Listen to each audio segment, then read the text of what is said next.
What's going on, Paisanos? V here. Come at you guys, well, on the Market Watch today.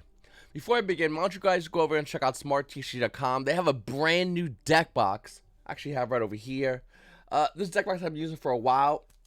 It opens on this end. It's basically like a double deck box, except it has the added benefit that it opens on both ends, and technically you just pop it off, and there it is right there. Deck box I've been using for a while, I've been playing with, and I really like. I've been taking it to locals. I've been using it in remote duels. It's nice and slim. It's nice and easy, and yeah, it's a really nice deck box. It's selling on their website for I think 20 bucks. 20 bucks on the website. They also have a promo going on right now. If you use promo code free ship, whenever you buy 2 more of anything, you get free shipping. So I definitely recommend you guys check it out. In fact, SmartTCG, they sent me over some more deck boxes. Oh, they're right there. They sent me some free deck boxes to go and give out to you guys. And if you guys want to go ahead and grab one of these deck boxes, all you got to do is go on my Twitch stream later on today. Twitch.tv, YGOPaisano. I'm going to be giving them away. We're going to be talking about these deck boxes. We're going to be playing some of the new meta, playing some Bisteals actually, Bisteel branded. And yeah, if you guys want to win one, all you got to do is hop on my Twitch stream right now. Once again, it's going to be happening today at 6 p.m. Twitch TV, YGO_Paisano. You get one of these for free. And like I said, if you want to buy one, check it out. Once again, SmartTCG.com. Really good deck box. Guys, you know, before we begin with talking about Photon Hypernova, can we talk about how crazy the YCS was? Like, the YCS was absolutely nuts. And it's over. That meta is basically gone. We're putting it behind us. Everything behind us. The Yu-Gi-Oh meta and the Reign of Telements is basically gone. The YCS Leon basically had the finals of Telements versus Telements, and for the most part, nobody really cared. Except the only people that really cared was Yugi Twitter yelling about the guy Chris LeBlanc. Little side note, I actually know Chris. Well, I met Chris one time, but I know Star Trek Duelist, the other person who's the accuser, I guess, the victim, whatever you want to call it. I know that person. Actually, a really good person. Really, really sweet individual. And everyone was yelling about Chris, about what happened between Chris and Star Trek Duelist. And they were saying he was beating her. He never beat her, by the way. But they say all these accusations. Realistically, I'll tell you right now, I don't care about it. I don't think nobody really cares about it. I know a lot of people spoke up about this. Even people I don't like in the Yu-Gi-Oh community spoke up about this, and we all kind of agree. Just talk about Yu-Gi-Oh. Screw it. I'm burnt out on talking about other things. And the only people really bitching, of course, is those on Yu-Gi Twitter. So, yeah, that's all I really want to say about that. If you guys want to hear any more opinions about that, hit me up once again later on today. I'll be streaming it on Twitch. We could talk about it there if you guys want to, realistically. Other than that, I don't care. I do hope something happens as far as any resolution, but that's me personally. Other than that, I care about the game. Congrats to Chris for winning his 5th YCS championship. That's insane. That's amazing. And once again, the Star Trek Duels, hopefully everything works out for you in the end as well. Looking over at Photon Hypernova, man, the prices have dropped tremendously. I mean, looking over a lot of these cards, even the Starlights are going down. Kashira Rice Heart used to be 300 at the beginning of this weekend, a little more over 300, and now it's holding roughly around $287. The market price is at $364. Looking over at Mirror Jade, which was 400, is now 321. I mean, those were the massive valued cards in here. And then you move down here, you look at other cards like Triple Tactics Trust, which is roughly around 80s, is now at 70s, and trying to hold that price is actually looking like it's stabilizing. Another card, Pressure Planet Race Off, was around $100. That card's at 50. Meaning, had you bought these cards early in advance, you paid 200% more. And we'll continue, by the way, because Kashira Theosis, that was roughly around 100, and now it's at 40. A Rice Heart, which was at 35s, is at 1750. The values of all these card prices are so insanely overinflated because of the amount of demand for the Yu-Gi-Oh player base. The amount of demand for the Yu-Gi-Oh player base to grab these cards and play them at Yu-Gi-Oh events. Hey, I said Telements Kashira and Kashira Rice Heart be around 10s, and there they are right there around 10s. I'm probably going to be wrong, though. They're probably going to be a lot cheaper. I wouldn't be surprised if Telements Kashira, as well as Telements Rice Heart, hits around $5 at best. I mean, you see 118 listings over here. You go over, you see 123 listings. The Kashira cards actually might be affordable. Who knows? Rip to anybody who bought these cards in advance, but then again, you're going to have a good weekend, more than likely winning your locals. You're probably going to have a good week knowing you already have these cards. So you do have the peace of mind, but you paid a premium. And it's wild, but it's is what it is. It's kind of like the situation you gotta deal with as a Yu-Gi-Oh player. Do you buy these cards now and feel comfortable, or do you wait and save some money? Told you Yu-Gi-Oh players to save money. I don't blame you, by the way. That's what I did. I want to play Kashiras badly, but I'm not gonna overpay to play Kashiras. That makes 0 sense. We have other cards like Big Welcome Labyrinth, which is roughly around 11. It was a little above 20, so it's starting to calm down. Look at the stabilizer around 11, by the way, which is crazy because Labyrinth cards are doing everything except stabilizing. I mean, yeah, CRs are insane, but Welcome Labyrinth was at 40. Now it's at 43. Market price showing to be 45s. Ariane and Ariana are roughly around 29 to 23s. Lady Labyrinth's $16. This is not really, let's be honest, like not tier limits, Labyrinth isn't a tier 1 deck. I'm sorry to anyone's bubble I break on that one, but that's the truth. It's not. What they are, though, I would argue, would be a tier 1.5 meta deck, which is something a lot of Yu-Gi-Oh players really don't want to talk about, but 1.5 is a real thing. If anyone doesn't understand what 1.5 is, an average Yu-Gi-Oh player will play it roughly around tier 2 level. If you're good enough a Yu-Gi-Oh player, you have enough skills, you can play it at tier 1 level. Now, one of the biggest reasons why Labyrinth is doing so well also is because everyone's being caught off guard because nobody knows how to play against this deck. Well, no one knows how to read the cards. It's really important to read the cards to understand what this deck does. Even right now, you're on YouTube. You go into another YouTube video and look at a deck profile or video and watch what this deck does, and I recommend it. Check it out because it's important. It's important to know what this deck does. You don't have to play it, just know what it wants to do. The minute you do that, you beat the deck. I mean, that's basically how it works, and I think that's really what's going to be putting Labyrinth lower on the totem pole ultimately in the end. In fact, I think a lot of these decks, once everyone understands the meta, and once we come to understand what the meta is about, Labyrinth is not going to be tier 1. I think at best, it will be tier 2. But once again, if you're going to play it, could you play a little better? Possibly. Look at the rest of these cards. Ring Broom's $8. Granganol's $7. And these are like the most wanted cards for Bestial, branded, whatever you want to call it. And the value of these cards are going down. Great Community Inscription is a phenomenal card. I actually saw a little bit of play during YCS Leon. The card's roughly around $7.50. It's a great card. And it's $7.50. This card is super undervalued. Someone asked me in my live stream, they said, V, when do I go in and buy this card? When something is free fall, I always say, don't touch it yet. If something's falling, why bother it as it's falling? Let it do what it does. And Great Cube Inscription is still falling. Look at the market price, look at the current value. Why go in and buy the card right now when there's really no need? What I think, though, with Great Cube Inscription is I think the card price will hit around $5-6. And then we could talk about, okay, now we go in and grab a playset. Because I want to play set myself. But, hey, listen, let it fall, save a couple of bucks. No big deal. Yeah, it's 7-8 listings and still going down. Keep it going. And then you got a lot of the rest of the cards out of Photon Hypernova. The only one I kind of like and want to get is Ice Shade Glimmer, Agarine. This card's really good, and I still think Sword Souls are really good as well. And this card makes Sword Souls even better, actually. The issue is, if you play against Kashiras and you're playing this card, they're just going to take it and beat your face in with it. So you got to be really careful when releasing this card into the game. So just something to note. Look over here at Bestial Lubelia, the card that everyone's probably talking about. Everyone's talking about needing. If you're playing, once again, branded Bestials, I don't blame you. That's what I'm doing right now while we're waiting for the new meta. Well, we're waiting for the new prices to come.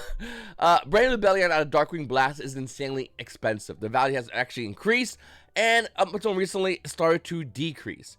Had an all-time high roughly around $85. I saw it also around hundreds, by the way. But the value is going back down. Is it? Not necessarily.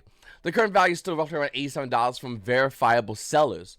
If you go to page 1 on TCG Player, it's all unverifiable sellers. Some dude selling you a Japanese version for $70, eat ass. But like all unverifiable sellers up until you get to that point where it's like $85. If you go on eBay, well, it's $83. So you don't get hurt as badly. Then you can see that after that it's like 86. So you really gotta watch when you buy this card. You probably pretty much want to check out like Facebook Marketplaces from verifiable sellers if you can, eBay, and of course here. Of course, there's always your local OTS store or your friend group and see if anyone has it. See if you get it at a discount because the current value of this card is inflated as well, and more than likely will be going down in the near future. And I mean near future. Looking over at OTS One Pack 21, the only card that holds any value is Kashira Fenrir. That's because anyone who cracks these packs and gets Fenrir normally holds it. Because why not? Sprite Blue being roughly around $61 is no shock to anybody. Sprites is still a really good deck. In fact, I would argue Sprites is still up there. I mean, Sprites pretty much just keep evolving. They are the cockroach during a nuclear war. The deck changes. The thing about Sprites is every time it changes, it does get weaker. And then the players that know what it's wanted to do now in its new change, it's gonna get weaker in this new meta. Bujigi Arashima, the card we're talking about recently, is basically the new version of their combo. You stop that, you pretty much hurt the deck and shut them down. Another card, Telements Rhinoheart, is currently $23 for an ultimate rare. 23. Market price shows it to be roughly around $32. Why is it so down? Is Telements is down and out? I mean, is Telements realistically gone? I don't know. As much as I think everyone pretty much wants to have Telements put them in the behind them, it might not be gone. And that's the thing a lot of Yu-Gi-Oh players are just like babbling about. Some are saying it's gone. Some are saying it's never gone. I'm pretty much in the middle. I'm not going to be surprised if I go to an event, regionals, locals. Hell, if you're Vax, you could go to a YCS, but you have probably other issues you got to worry about. But I wouldn't be surprised if you sit at a table and play against a guy playing Telements. Not a surprise at all. The deck still has a lot of tricks up its sleeve. It's still insanely overpowered. It was tier 0. Could it still be around? Once again, I don't know. I'm not going to pretend to know. I think anyone saying they know at this point is just lying to you. I think anyone saying it's dead is lying to you. Wants it to be dead. I have zero idea. But it's always something you still have to keep in the back burner of your mind. And yeah, I mean, look at the rest of the OTS Tournament Pack 21 is at $2. $1.91, $1.74, $1. Why is it so low, you're saying? Well, let me tell you a little secret. Konami gave every OTS store a metric ton of OTS Tournament Pack 21. Like a crazy amount. Like every OTS store, and OTS stores know this, by the way. And if you're a player, if you have eyes, you can see it. Or if they have their OTS packs out there in front of you, they gave them a ton of OTS 21. A crazy amount. And for the most part, well, they basically just hold them. They go, okay, dope. And some stores did some other things. Hence why they're all on the market. I mean, I'll just click on a random one. We'll click on, let's see, Rhino. We'll see Rhinoheart. Let's say you want a Rhinoheart. Yeah, this guy has 3 already. 2. 1 second. There's 3, 2. I mean, 6. You got 6 German ultis, really? Lucky pulls. Oh, you have 6 ultis? Oh. Man, people just are really good at pulling OTS pack ultimate rares, aren't they? All right. Before I begin, guys, make sure to go to my website, YGOPaisano.com, where you get to some amazing field centers and tokens. I have the lovely Labyrinth of the Silver Castle, lovely lady. I have Kurikara Divine Carnate. These names are getting a lot more confusing as time goes on.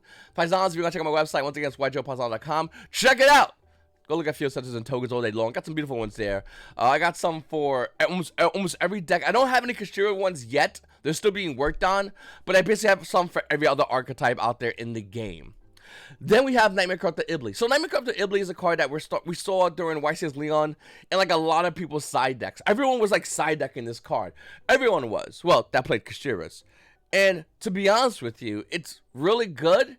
But once again, it's only really good because nobody really knows how to play around it. The second people figure out, oh, I can know how to play around this card, that card's gone. It's not good anymore. The tech is gone. The combo is dead. So let me ask you a question. Do you think Nightmare Corruptor Iblis will still see play? Ultras being roughly around $7.76, near $8. The cigarettes start at $26, with only 12 listings left. There is a lot of people going in and getting this card. So do you get it? Is it worth it? I really don't know. I don't think so. I think what the thing about Nightmare Corruptor Iblis is the meta has moved so much that the minute everyone realizes, oh, you're playing that, like the entire meta, they have ways to play around it. And I think that's what's really going to stop a lot of players. But I could be wrong. Comment down below, let me know what you guys think about this. But I don't think Nightmare Corruptor Iblis would be around. Maybe I'm wrong. Then we have Sprites. We'll talk about Sprites before. We'll look at them again real quickly. Sprite Blue being $29. This is the money card out of Sprites besides the Ultra Rare. $29. After you got your Sprite Blues, the rest of the deck is basically dirt. I mean, Sprites Brins $7. You might need 2 now because you don't have any more Sprite Elves. Stars at $6. Gigantic Sprites at $2.40. That's it. I mean, literally everything else is under $1. It's wild how dirt cheap these cards are. But then again, everyone knows this already because looking at the value of Sprites, they've been around since Power of the Elements. They've been around for a long time, getting a little support in Darkwing Blast, but for the most part, Power of the Elements. Sprites have been around for a while, and the values don't surprise anybody. They're going to get cheaper. In fact, Artifact Lancia is the opposite. Where it was offered around $5, it's hitting near $10 for the Secret Rare. Artifact Lancia right now at a TCG Player is almost near $10. Now, this is for the Secret Rare. If you don't want the Secret Rare, no big deal. There are cheaper versions. There is ultra rares. There is commons. It's all over the place. Don't look at gold rare. Gold rare is disgusting. But the ultra rare is roughly around 40 cents if you do want that as well, which is not a bad price, to be honest with you. As long as you can shut your opponent's turn down, you don't really care what rarity, I guess, in this meta. Besides gold rares is disgusting. Don't even look at it. It's just. Then we have Nibiru. I think Nibiru is going to be one of the best cards in this meta until Yu-Gi-Oh! Players figure out how to play around Nibiru. That's it. Nibiru didn't see no play in tournament meta because, well, tournament players played around Nibiru perfectly. But this card's still insane. It punishes your opponent for overextending at times when you open it. Not as your 6th card, but as your 5th card. Looking at Nibiru, the current price point is dirt. I mean, Ultra Rares was $4. You got Prismatic Secret Rare at $6. I'm covering gold because that's disgusting looking. But look at the Ultra Rare, which looks gorgeous, by the way. It has been tanking from 150 all the way down to, well, 127. It's been going lower, by the way, like a lot lower. Then you look at Nibiru in the past month, and it's starting to move up a little bit. And we talked about this in the last Market Watch. It's currently roughly around $140, unless you want some foreign versions. Don't get French. French always lose the wars. Besides some, you know. I can talk about history, but yo, unless it's Napoleon, French, anyway. Spanish and Nibiru's over here being roughly around 135.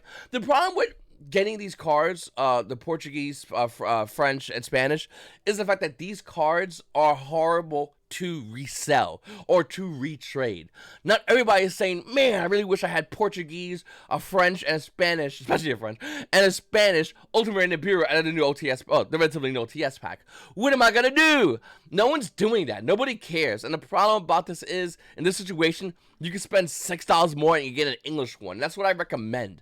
By the way, after that $6, it starts hitting 150 and then 160. Like within a couple of sales. Within a couple of sales, we're talking near 170 for Ultimate Rare Nibirus.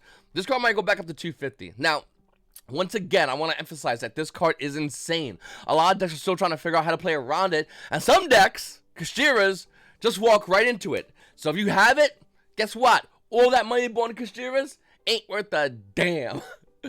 Look at Nibiru, the prime being, once again, I definitely recommend you pick up this card. This is obviously the more expensive version, which, I mean, if you have the money laying around, it's good to get it now before it goes up crazy. Once again, I would stay from foreign versions of max rarity cards, unless you're going to be keeping these cards forever. If you're keeping the cards forever, ignore everything I just said, you're good to go. But if you do want Nibiru, you don't want to pay too much money. Hey, listen, $7, you get the Prismatic Secret out of Brothers of Legends. That looks gorgeous still. Ultra Rare for $4. It's up to you. I would spend an extra $1 or $2 just to get like the Secret Rares. Secret Rare, Prismatic Secret Rare. Like, these are the better versions to get. But it's up to you, whatever you want to do, as long as you have this card. This is a card you're going to want to need in the upcoming meta, as a lot of decks, like I said, cannot just easily play around it. Bisteel Branded and Kashiras arguably are the best decks coming into the new meta, starting today. And this is the card to beat them. Do you have it? Comment down below, let me know. It's your boy V, and you guys all have a great day.